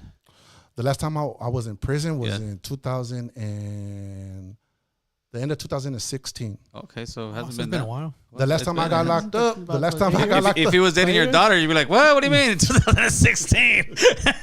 Yeah. So, what was the biggest difference from when you first went to prison and when you came out of prison? Which time? The very first time you ever went to the last time you came out. What was the difference between you, like in your mindset? Because when you first go in jail, you're kind of like pumped up. Banged out, like, I'm going in here. This is all fun, this and that. So how were you mentally from the first day you actually went into prison to the last time you got out, like in 2016? Said, like, I ain't coming or back. Or were you still the same, saying, "Fuck, I don't give a fuck"? I didn't give a fuck, bro. Okay. I was like, man, I want to come back to this prison. Because it was nice. The weather was nice. Compared to Calipatria, compared to Ironwood. Man. This is what happens when you grow up in the projects. Yeah, right. Yeah, you got the beach weather and shit. You know, seagulls and shit. And Donovan. Yeah. So let's, okay, now you're getting out of the joint. You're still not giving a fuck. What made you start kind of caring? Because you do. Now you definitely care, Michael. So what happened is now. Okay, talk to me.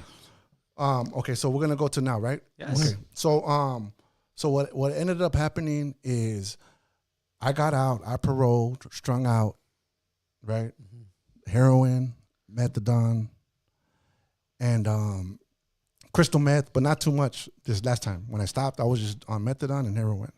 And how many years were you getting high for at this point? 10, 15, 20 years or what? On heroin? On just drugs in general. Since you was 4, since you was 4, you got high on paint. Okay. Yeah. So you're just on a sick one, like fuck it. And then when I hit 13, and it just kept going. So it progressed. You know? Okay. And my first term, that's when I started doing heroin. That's when I started doing the heroin, and I had the heroin addiction for about 15 years. Shit. I was doing calditos. They call it calditos. Yeah, I've done some of those. So and then I started slamming, bro. And with the big boys. Yeah. See, but the thing is about me, homie, is I was a dope fiend. I was a drug addict, but you would never see me out there panhandling or stealing. None of that. I hustle. You're hustling, yeah. So I was always right. You know what I'm saying? I had everything. I was good, dog. I was always hustling, and I always had big dope. Right. So I had a nasty habit, bro. I was probably doing almost 2 grams a day of heroin. Jesus. And I ran out of veins. So I ran out of veins, right? Out? Huh? You blew all your veins out? Yes. So I ran out of veins, and my only 2 options, right, was my neck or to pop it. Now I don't know if you know what skin pop is? No. Skin popping is when you get heroin and you don't shoot it in your vein, you shoot it in your muscle. Okay. And you just and you put it in there, and it just takes longer for it to kick in. Yeah. But it can turn into a cyst. It turns into boils. Right. That's why you see tecatos out there with all those bumps and shit. Oh, okay. That's skin popping. That's what it's called. Shit. Skin popping. So me, hell nah, dog. I love myself too much to fucking be walking around like that. Yeah. So I said, chales. And then for the neck, I was like, nah. So that's I tried my legs. Yeah. So I tried it on my leg, right? Now, I've been into a motorcycle accident, right? Broken pelvic. I got bullet holes. I got bullet holes on my hip and both on my legs. So my legs are not that great, right? Right. So like my blood circulation and all that. So I hit one of the veins down there, and bro, it burnt. It was one of the worst experiences that I never did it again. Yeah. I was like, hell no. Nah. That's when I came to that conclusion. That's it. This is my road. Well, that was a good thing that shit. Yeah. Oh yeah, for sure. Most definitely. So that's when I made the decision to stop and just get right. And during this time, this was like, bro, this is when I started learning everything. This is when I started first. What started it was once I got clear-minded and I got in touch with my feelings and my emotions, then I started educating myself because I love to learn. So that's when I started watching motivational speakers. And there was this one motivational speaker named Earl Nightingale. He's old school. And he taught me about attitude. Attitude and integrity. That word integrity changed my life. Okay? That word integrity, it turned my world upside down for the simple fact that everything that I thought was right was actually wrong. And everything that I thought was wrong was actually right. And once that happened, and once everything started falling, and I started seeing shit for what it really is, that's when I started putting more focus on it. And then that's when I started investing in myself. Yeah. And on personal development and change. And that's what I'm pushing today. That's what I'm all about, is change. You know what I'm saying? If someone that can overcome drug addiction, overcome child abuse, overcome the worst environments possible, and change and be successful in life, bro, I'm proof of that. Yeah. If I could fucking do that, anybody can, bro. Absolutely. At the end of the day, anybody else can. Absolutely. You know? Now, where did TikTok come into place? That's the first time I saw you was on TikTok. Okay. So, what happened was I ended up getting the idea from you. But before you was the homie Outside the Box. Okay, yeah. He's the one that I started watching, homie from Lennox, right? Yeah, from Lennox. Shout out to baby. the homie. Shout out to the homie. Yeah, dog. Homie Outside the Box. That's and right. I seen you do the interview with him. Yeah, yes. you guys did that. And that's when I first saw you. Oh shit, we're the inspiration. Yeah. That's what's up. That's when I seen your other interviews, and that's when I started seeing that, and I'm like, you know what? Because you saw what we're trying to do. Solid homie, like legit, like. You know, no riffraffs and shit. Yeah, there's a lot of riffraffs out there, homie. There's a lot of riffraffs, homie. Like a mother, I know. Like a motherfucker. So that's when I was like, damn, okay, well, if they could do it, I could do this shit too then. That's right. Why not? That's when I started looking more into it, and then I found my purpose in life. My purpose in life is to be a motivational speaker. You know what I'm saying? A life coach, you know, to inspire people, to show people, you know, there's a better way to live. Absolutely. And if you guys are living uncomfortable, or if you're having problems in your life, or things are not going good for you, you can never expect your environment to change, because it's not. In order, if you want your environment to change, you must change. Absolutely. Yes. As a person, if you change, 100%. Your environment will change. Straight facts, bro. So that's when I started. So I started with I was in a halfway house. Was that when you started? Yeah. Okay. So like I just already discharged my number, bro. Parole. Shit. A year and a half ago. Congratulations, man. Not even. Thank you, bro. Oh, yeah, hey, since I was 13 years old. Yeah. Damn, had a number. Fool. I've always because I never had an address. You've been on paper. Always was on the run or picking up cases. Yeah. So I'm in a halfway house, and I said, you know what, fuck it, I'm gonna try this TikTok shit. I mean, YouTube. Yeah. That's my first intention. Right. But then one of the homies from Florencia was there, and that fool was like, hey, fool, my carnala and all these people they're doing on TikTok. The people are blowing up. And then I was like, what?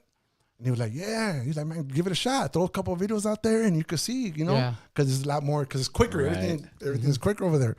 So that's when I started, and then that's when I started doing it.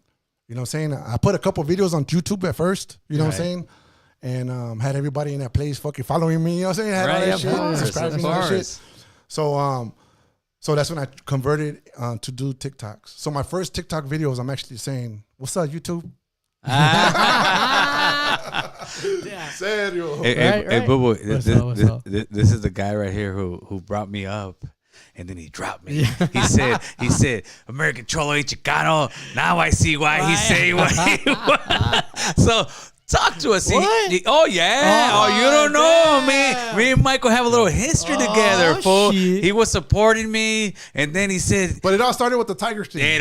Everything started with the Tiger thing, fool. And the thing is that I just got misdirected, bro. Yeah, you know but I respect how you came after. That's the difference with a lot of people I don't fuck with. Oh yeah, for sure. Like it was a Tiger thing, and then he was back in the play, right? And then after that, they saw, I think, some of the edited racial shit. Yeah. So he's like, "What the fuck's wrong with this guy? You know what?" That's what made me happy. Yeah, it's what because it is. I just felt like you fumbled the bag, bro, because you did something that nobody else did. Yeah. No, I'm being for real. I heard you. I heard you. It was great conversation. You did something that nobody else has done, bro. Right. Yep. You know what I'm saying? But I mean, at the end of the day, Nobody's perfect, bro. No, and I'm definitely not perfect. Listen, homie, I'm understanding. I respect you because after it was all said and done, and you saw what went down, you were like, you know what, dude, I was fucking wrong with that shit. Yes. I was wrong with that. The homies this, the homies that. Because everybody at that point, it's a roller coaster ride. Everybody's on their emotions. Everybody's on this, and you're like, and you were more like, damn, this fool fucked it up. Yeah. We were having a fucking nice movement going, but it wasn't that. It was. But you know what helped me? You know what helped me come to that conclusion? What's that? Looking at all the bullshit that's going on fucking YouTube. Oh man. Homie. No, that's when I started like, hold up. Wait a minute, yeah. And I started What's seeing, going bro. on here? I mean, because at the end of the day, dog, look, I'm not here to talk shit about nobody, right? Or to put anybody down or be disrespectful. Yeah. To be honest, bro, I'm one of the most respectful people you're gonna find. G. Like straight up, dog. It's all about respect. I mean, like straight up, humble as fuck. But the thing is that everybody on YouTube, you know what I'm saying, that's relevant. Yeah. Everybody on YouTube that's relevant are going along with the narrative of divide and conquer because everybody's just going at it with each other, bro. There's no growth. There's no growth. But that's what's messed up about our people, our brown people. Yes. We always we've put ourselves down for years, and I thought, okay, we're gonna stop it. Finally, there's gonna be a movement to stop it, but nobody wants it. But I got an idea. See, that's what it's all about, dog. That's what life is about. It's about ideas and being intelligent, having fucking great ideas and thinking outside the box, bro. You know what I'm saying? And the thing is that why not start with YouTube and all these YouTubers? Why not start changing to change our people? Because if all these youngsters are looking at everybody fighting and arguing on fucking social media, bro. Yeah. What's that teaching them? Of course. Yeah, the same shit that we learned. But the thing is, they're gonna be like, these fools are fucking jokes. These fools are jokes. Yeah, because this guy's fighting against that guy, that guy's fighting against this guy. So when they want to give me some solid content, or they want to try to educate me or give me some klesha, I'm not gonna listen to them. Yeah, because they're out here making what it's turned into. It's turned into like 40, 50-year-old men's acting like children, bro. It really has. We try to have certain conversations, and then people want to say this, and we're not entertaining that BS. But like I said, give me that energy when you see me in real life. But it's turned into that, bro. It's turned into grown men acting like children, and I mean, we can do what we can. We keep moving forward. That's why I was more than happy to bring you on. When you first started a YouTube channel, I told you, oh hell yeah, I start supporting you. I support anybody who's real and is really trying to do change. That's exactly why I'm here right now, bro. Like really, I'm excited and I'm happy and I'm blessed, dog. And you know what I'm saying? Straight up, dog. Gracias, right. It's just a lot of buffoonery going on in the YouTube world. There's a lot of people speaking about stuff that I would have never thought 10, 20 years ago. And the reason, let me tell you something. The real reason that we get so much heat on YouTube is because we don't associate ourselves with those people. Of course, and for a reason. For a reason, yes. Fool. And they get upset. And to me, is this. When you're part of an organization, when you're up top, you want to let everybody know how gangster you are. But then you did some janky ass shit. Well, that's part of your fucking chamarra, fool. Yeah. And then when we call them out on that, all of a sudden people want to get into their feelings. Wait a minute, you're talking about everybody else's business. Somebody mentions your business and how you fucked up and you made a snitch and you made this, and all of a sudden, oh well, fuck this guy, he's hating. No, homie, to me is this. Even like with homies, let's get on some gangster shit. Even homies that are quote unquote no good in the system and this and that, right? Yes. I know homies like that. I can see him. I say, what's up, homie? That's it. I'm not taking a picture with you. I'm not messing with you. Yes. As long as you didn't snitch. If you don't snitch, I ain't fucking with you at all, right? But the minute I see you on YouTube talk, fool, I'm completely getting the fuck away from you, homie. And that's the way I see a lot of these guys who are out there. You made a decision. You did something, and now you want to come back. And it's like you're double dipping into the system, homie. Right. You decided to walk away from the life, then walk away from the life. But then when we say shit like that, they get upset at us. What do you think about that? I agree with you, bro. I mean, in a real way. It's just, see, here's the thing, bro. Now, we all have choices and decisions. Yes. You know what I'm saying?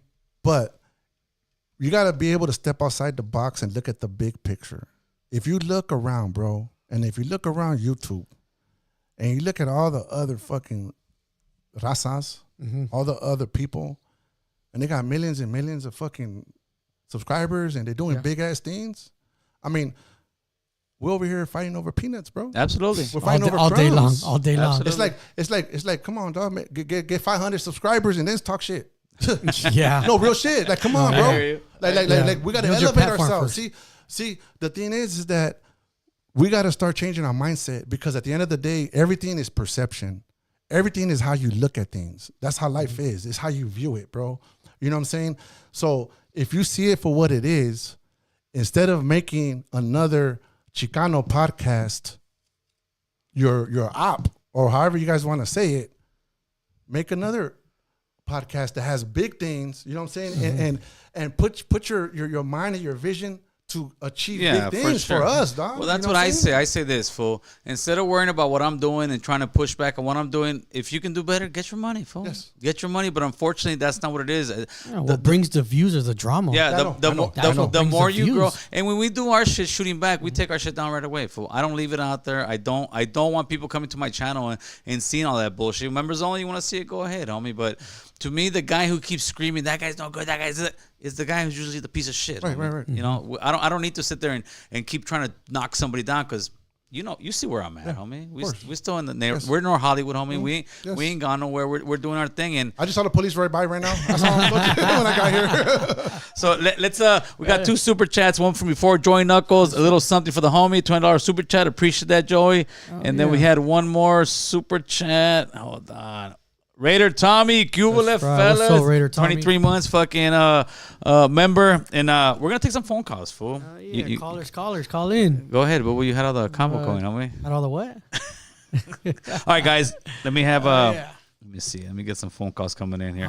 But while we're waiting for the phone calls, let people know. Let people know where they can find you at, Mike. Let me see, where is? Oh yeah, Raider Tommy missed you at Santa Fe on Saturday, man. I seen yeah. your Instagrams and. Was he over there? Yeah, he was there on Saturday. I seen him on his Instagram. I was like, damn. On Saturday or Sunday? On Saturday, I was down the street, you know. Oh yeah, I don't live too far from. I want to go there. I haven't been there. I haven't been there in a minute. We gotta show up. I haven't been there in a minute. When's the last time you went to fucking Santa Fe Swap Meet, fool? Damn, it's been a long time. It's been a long time, right? It's been a minute. Hey, that place is cracking now, though. That place is like, now it is. Yeah. They got a new stage up there. They got music. They got that place looking. They got everybody dancing. And they got everybody. Yeah, but that's the thing, though. My wife want to go, and she's like, I don't want everybody videotaping us while we're dancing. That's that's what's gonna happen. How's your dance skills? Michael, you get your boogie on or no? I could just, you know what I'm saying, boogie. That's it. You know what I'm saying, just boogie. That's it. Yeah, my dance skills ain't all that. Yeah. So I seen you just started your YouTube channel. When did you actually start your actual YouTube channel? Was it before? Or? That was before I started TikTok. Okay, but you kind of let it sit there for a while, right? I didn't touch it at all. I haven't. Yeah, because right now it just takes too long. Focusing. Yeah, and the thing is that I caught the hang of TikTok. And I already got like something going over there. So right now I'm thinking about, like going to Instagram. Yeah. But coming back to YouTube, and I want to start a podcast over there. Eventually, hopefully soon. You know what I'm saying? Caller, who's this? Can't hear him. Give me 1 second here. I don't think we're connected to the roadcaster. Give me 1 second. The roadcaster was off. That's why. That's my fault. Go to settings, Chris. Go to settings. Go to settings. All right, there you are. Talk to us. Okay, hi. I'm actually Michael's niece. I just called to say hi. There you go. Hi, Mia. How you doing? Hi, it's Desiree. Hi, how you doing, Mia? Good. Long time no see. Look at you. Where you at right now? I live in Bakersfield. Okay. Yeah, making connections in the American Cholo channel. My husband watches this podcast, so he called me up and we've been watching you. Okay, cool. That's right, Mia. Thank you. So how do you think he did? Yeah. How's he doing? He did good. That's right. Thank you. For sure. He's representing correctly. That's right. Shout out to your husband. Yeah. Love you, Mia. Thank you. Thank you. I love you too, Theo. Rosalie gave me your number, so I text you. Okay, cool. Sounds great. I'll talk to you soon. Well, you guys stay safe. God bless. And thank you That's for right. supporting the Most channel. definitely. Thank you, Mia. That's dope, fool. That's the niece right there? Mm-hmm. That's what's up, fool. That's That's a great dope. surprise, bro. That's dope. Those are the good feeling ones, That's dope. Oh yeah. So, what are you trying to accomplish with your message? Well, what I want to accomplish with my message is to let people know that, like I said, change starts with us. It's the phone, fool. It's the phone or what? Caller, who's this? Que rollo? It's Chava from Sacra. Gil, what's cracking? Michael, what's cracking? Boo Boo. What's up? homie? Talk to us, homie Chavo. What's going on? Yeah. Sí, aquí andamos trabajando todos los días. Gil, ya tú sabes, bro. What's going on, brother? You got a question for Michael? Yeah, I do. Michael, how did you get to the point of healing through all of the childhood trauma and being such a balanced man as you appear here, right, on this interview? Right, definitely. Thank you. That's a great question, bro. Now, I'm actually a work in progress on that. And that's another thing that I want to do is to let people be aware that we have to become emotionally intelligent. And that's something that I'm learning right now. And it's hard. It's very hard, bro. I'm going to therapy right now. We're doing couples therapy, me and my wife. Ah, dope. I'm doing single therapy. Yeah, dog, like in a real way, G. Like that's the only way. Neta. That's the only way Yeah. I'm gonna be able to do what I want to do in life. You know what I'm saying? Because in life, bro, you gotta have goals. You gotta have a destination in life. If you don't have goals, you don't have a destination. You're just gonna be floating. It's like a ship. It's just gonna be lost in sea. You have to have coordinations. You have to have a destination. So Neta, so that's dope. You admit that you go to therapy and it's something that you and your wife work on. That's legit. Yeah. Thanks, bro. I appreciate that, man. I'm big on that, dog, because that's what it all starts with us as individuals. And in order for me to be the best version of myself, it starts from within. You know what I'm saying? Yes, sir. So it's That's a blessing, true. bro. It's a blessing to be in touch with your emotions. But more importantly, it's better to learn how to process your emotions. You know what I'm saying? That's one of the big things that I'm dealing with right now at this moment. Right. You're right, Michael. I found a book that said that emotional fitness and the individual that has the emotional fitness, strength, and control is more intelligent and more powerful in the world than the person that has the more higher intelligence and the more higher IQ. And it's so true. Yeah, so true. Definitely. And like you said, I'm working on that as well, being a 30, going into my 38, 38 this year. And you're at a perfect age, bro. Thank you. That's right. Hell yeah. Yeah, appreciate the call, Chava. Good luck to you. Gil. What's up, homie? Gil, gracias, bro. Gil, not you, bro. Not you, Gil. What happened, fool? What happened, fool? What happened, Chava? No, not you, Gil. I thought we were cool, dog. No, I'm fucking with you. No, there was these clips. People are running these clips of bashing this or bashing that on YouTube, and for me it doesn't. They're all true. Nothing holds weight. They're all true. Fuck them all, homie. How about that? They're all true, homie. Fuck them all. Clip bro. that one, homeboy. How about that, homie? Bro. I ain't worried about. Hey, fool, I ain't worried about that, fool. Come on, homie. Like I it's all said, good. they gotta keep chasing the lie, homie. So it's easier to chase the lie because they can't find no smut on this fucking guy, homeboy. That's right. I would appreciate that shit, Yeah, Chava. no, I mean, What's up? Yeah, andale, bro. All right, Take care. late. I ain't worried about that. Hey man, but going to counseling, like that takes a big person to do it. Oh, of course. And then your lady supporting you and going through that, even like you say, it's couples, and then you say you go by yourself. You know, that's fucking awesome. It started man, off shout out to the lady out there. I don't know your name, but hey, thank you right. for supporting this man. That's right. That's yeah. right, brother. I appreciate you. Yeah. Yeah, that's what I was telling. That was what I was telling your younger homie, Boo Boo. Uh-huh. I was telling this younger homie that there's some advice. When we're men and the women are in our ear talking that, we're like, fuck, we're all upset, right? I said, you better watch out when she stops talking shit. When she ain't talking shit to you no more. Oh, there's a problem. Yeah, homie. For sure. That's when you got a problem. Oh, when they don't talk to you no more. Yeah, that's when they're done with you, homie. Oh, my lady lets me do whatever I want. No, fool. In other words, she's done with you. She don't give a fuck about you, homie. And usually guys wait for that. Yeah, before they do wait till anything. yeah, before like Caller, who's this? What the hell? What's going on here? All right. I hear you knocking, but you can't come in. Caller, who's this? Hello. This is Caesar. What's up, Caesar? Talk to us. You got a question for Michael? What's up, Michael, man? Me Bravo for life. What's up, my boy? How you doing, big dog? Gracias. Yeah. Eso. Supporting you, my boy, you know what I mean? Gracias. I highly appreciate you, my boy. That's right. Keep doing what you're doing, dog. Most definitely, dog. I highly appreciate you. It's one of my day ones from TikTok, dog. Thank you, dog. I That's appreciate right, you. oh boy. Good shit. Supporting from day one.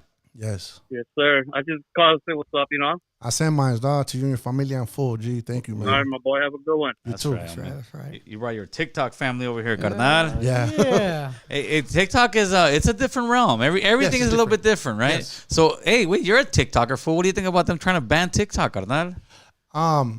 I put a video on it, and TikTok wasn't really having it, so I wasn't really getting no views. Yeah, because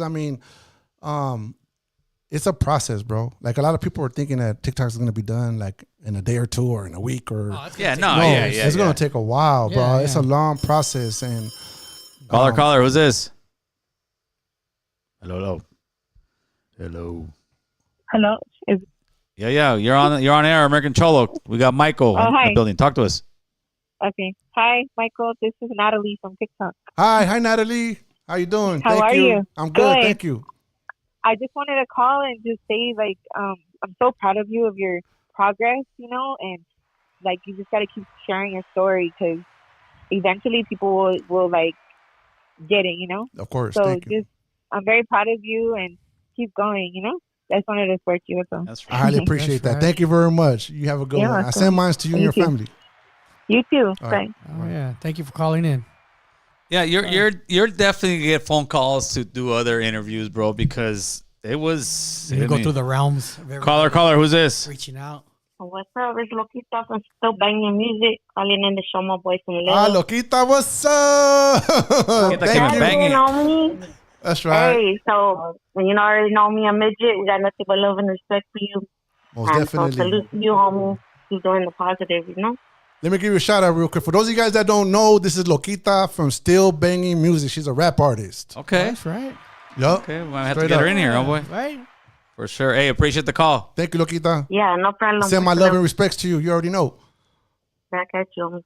Gracias. And the TikTok familia coming in. That's TikTok. I feel blessed. That's good. Well, you got to live off that energy, homie, because it's either going to be shitty energy or good energy. And some people don't understand that. But when the shitty energy comes, you got to know how to present yourself. Don't go off the fucking ledge and off the rails, homie. Yeah, and just fucking I just bang on them because then I just find that it's easier just to be consistent. Michael bangs on him, fool. Don't let him fool you. Michael bangs on him, fool. You better go to his TikTok, fool. I was on your TikTok today. You'll see the comment up here. Michael bangs on him, fool. Don't let him fool you. But you gotta bang on him a little bit. I mean that's what gets a message across sometimes, but in a respectful way where you're answering the question, not just F you, let's fight, because that doesn't get us nowhere, right?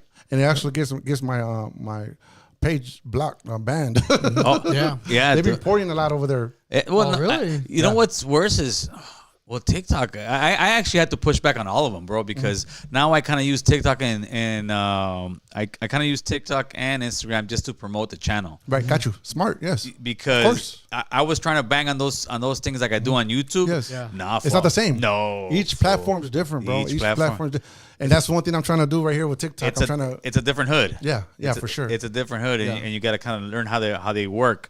But let's show people. You can talk right here. Let people know, where they can find you. We'll start wrapping this bad boy up. But before we do, Michael, I want to thank you for sharing your story because I didn't know that part of you, fool. I really didn't, and that is tough, bro. I mean, living on Skid Row, living in the projects. I mean, some people live in the projects and they live okay. Of course, definitely. but you. I mean, you went through the ringer, homie, and you have every excuse in the book to be a guy whose life is horrible, not going well, this and that. You have every excuse to sit there and say, you know what, this is why I'm not doing shit because my mom, because this, because that. But instead of that, you're turning the negative into a positive, and that's what this channel and this platform is about. That's right? what it's about. That's what it's about. Yes. It's about showing homies that went through that, showing the human side of them, and showing that they can come out of that and become something out of it. So for that, I want to thank you from the bottom of my heart, homie, for doing what you do, that. That means a lot to me. And with that being said, I want you to tell everybody here where they can find you. Talk about your YouTube channel, homie, because let's get your YouTube channel numbers going up too, Cardan. Yeah. All right, everybody. So I plan on doing a podcast. It's going to be a different name, a new name, maybe in a month.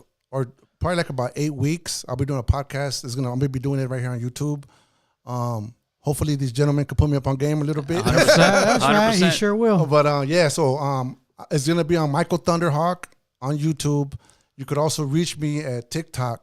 That's where I'm doing most of my. Where did the name Thunderhawk come from? Thunderhawk. That's my mom's maiden name. Oh, okay. Yes. That's right. Native American. Native American, yes. Gotcha. Okay. Yes. Native American and Mexicano, yes. One love, homie. Gracias. That's right. Yeah. So IG, what you got? You got IG yet or no? No, not yet. Oh, you gotta get IG. I know. Fool. I'm gonna start that. Yes. You gotta get IG, carnal. So TikTok one more time. What do you got? Michael Thunderhawk 13. Michael Thunderhawk 13. Don't go to the other guy. Yeah. And YouTube, what you got?